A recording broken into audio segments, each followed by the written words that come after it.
History remembers certain names as if they were carved into stone. Alexander, Caesar, Cleopatra, Genghis Khan, Leonardo, Joan of Arc, Napoleon.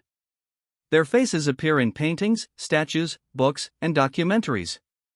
Their names survived centuries after their empires fell, their enemies vanished, and their worlds disappeared. We call them conquerors, rulers, geniuses, saints, and legends. But behind every famous name is a dangerous question. What does it actually cost to change the world? Because history is rarely changed by comfort. It is changed by risk, ambition, war, obsession, betrayal, and sometimes by people who never fully understood what their actions would unleash. These 7 figures did not merely live in history. They bent it. They forced millions of lives onto new paths. Some expanded knowledge. Some destroyed kingdoms. Some inspired nations. Some left behind ideas that outlived every army they commanded. And each of them paid a price. When Alexander of Macedon became king in 336 BC, he was barely 20 years old. Most rulers would have spent years securing their throne. Alexander looked east. Within a single decade, he defeated the mighty Persian Empire, marched through Egypt, crossed into Central Asia, and reached the edges of India. His army fought across deserts, mountains, and river valleys. Cities surrendered before him. Others were destroyed for resisting him. To his followers, Alexander seemed almost unstoppable. He founded cities, spread Greek language and culture, and created the conditions for what historians call the Hellenistic world, a vast cultural zone where Greek, Egyptian, Persian, and Indian influences mixed in new ways. But greatness had a shadow. Alexander's empire was built on constant warfare. His soldiers grew exhausted. His campaigns became more brutal. At times, he acted not only as a king, but as a man increasingly consumed by his own legend. He killed trusted companions in moments of rage. He demanded loyalty that bordered on worship. Then, at only 32, he died in Babylon. The man who had conquered so much left no stable system behind. His generals divided his empire, fought each other, and turned his dream into decades of conflict. Alexander changed the world, but he could not control what happened after him. Centuries later, another man would rise inside Rome, Julius Caesar. Caesar was a brilliant general, a gifted writer, and a master of political timing. In Gaul, he led campaigns that expanded Roman power dramatically. His victories made him beloved by his soldiers and feared by his rivals. But Rome was not a monarchy. It was a republic, at least in name. Power was supposed to be balanced between institutions, offices, and competing elites. Caesar's success made that balance impossible. When he crossed the Rubicon River in 49 BC with his army, he was not merely moving troops. He was crossing a line in Roman history. Civil war followed. Caesar defeated his enemies and became dictator for life. To his supporters, he brought order. He introduced reforms, reorganized debts, expanded citizenship, and reshaped the calendar. His name would eventually become a title used by emperors and kings. But to his enemies, he was the death of liberty. On the Ides of March, 44 BC, senators stabbed him to death in the belief that killing Caesar would save the republic. They were wrong. His assassination did not restore the old system. It unleashed more civil war and cleared the path for the Roman Empire. Caesar changed Rome forever, but his rise showed that a republic can be destroyed by the very person who claims to rescue it. Cleopatra VII is often remembered through romance, beauty, and myth. But the real Cleopatra was far more interesting, a multilingual ruler, a political strategist, and the last active pharaoh of Egypt. She inherited a kingdom caught between tradition and survival. Egypt was wealthy, ancient, and symbolic, but Rome was becoming the dominant power in the Mediterranean. Cleopatra understood that Egypt could not survive by isolation. It had to survive through diplomacy. Her alliances with Julius Caesar and later Mark Antony were not simply love stories. They were political calculations in a world where Rome decided the fate of kings and queens. For a time, Cleopatra held power with remarkable skill. She presented herself as both a Hellenistic monarch and an Egyptian ruler. She protected Egypt's independence longer than many expected. But Roman propaganda turned her into a threat, an Eastern queen who supposedly corrupted Roman men and endangered Roman values. Octavian, the future Augustus, used her image to justify war against Antony. After defeat at Actium and the fall of Alexandria, Cleopatra chose death rather than humiliation in a Roman triumph. Her death ended the Ptolemaic dynasty. Egypt became a province of Rome. Cleopatra changed history not by conquering Rome, but by revealing the moment when the ancient world's old kingdoms could no longer stand against empire. Few names in history carry as much fear as Genghis Khan. Born Temujin on the Mongolian steppe, he rose from hardship, betrayal, and tribal violence to unite the Mongol tribes. In 1206, he became Genghis Khan, universal ruler. What followed was one of the most extraordinary expansions in world history. Mongol armies moved with speed, discipline, and devastating coordination.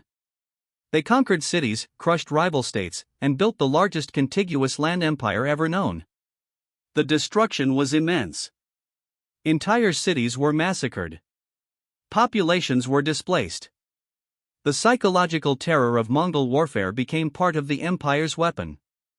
Yet the Mongol Empire also transformed the world in another way. It connected east and west across the Silk Roads. Trade expanded. Messengers crossed vast distances. Technologies, goods, ideas, and diseases moved through networks protected by Mongol power. The world became more connected, but also more vulnerable.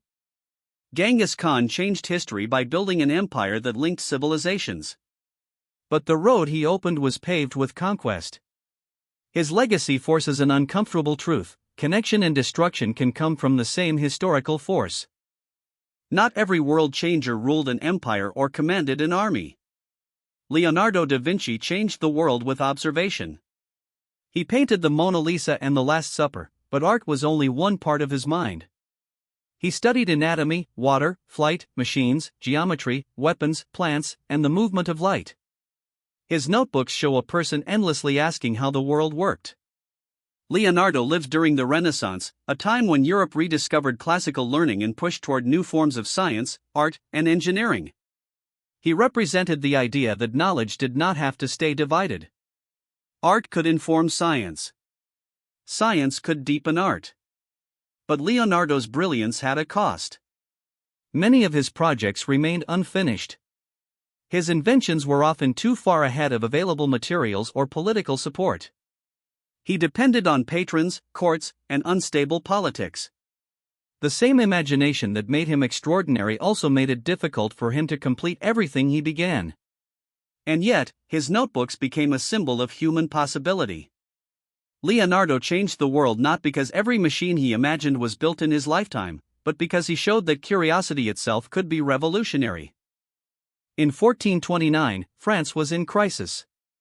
The 100 Years' War had dragged on for generations. English forces and their allies controlled large parts of French territory. The French crown was weak, divided, and uncertain. Then a teenage peasant girl arrived claiming divine guidance. Joan of Arc persuaded the French leadership to let her accompany the army to Orleans. Her presence electrified the soldiers. Whether one sees her through faith, psychology, politics, or military morale, the result was undeniable. The siege of Orleans was lifted, and French confidence surged. Joan helped change the momentum of the war. She became a living symbol, proof that France was not defeated, that God had not abandoned it, that ordinary people could become instruments of history. But symbols are dangerous. Captured by Burgundian forces and handed to the English, Joan was put on trial. The charges against her included heresy and cross-dressing, but the trial was deeply political. Her enemies needed to destroy not just a girl, but what she represented. In 1431, at about 19 years old, she was burned at the stake. Years later, the trial was nullified. Centuries later, she became a saint. Joan changed the world by proving that power does not always begin in palaces. Sometimes it begins with beliefs strong enough to frighten kings. Napoleon Bonaparte rose from the chaos of the French Revolution. France had overthrown a monarchy, executed a king, and plunged into war and political violence. Out of that instability emerged a young military commander with extraordinary ambition and talent. Napoleon won battles with speed, strategy, and boldness.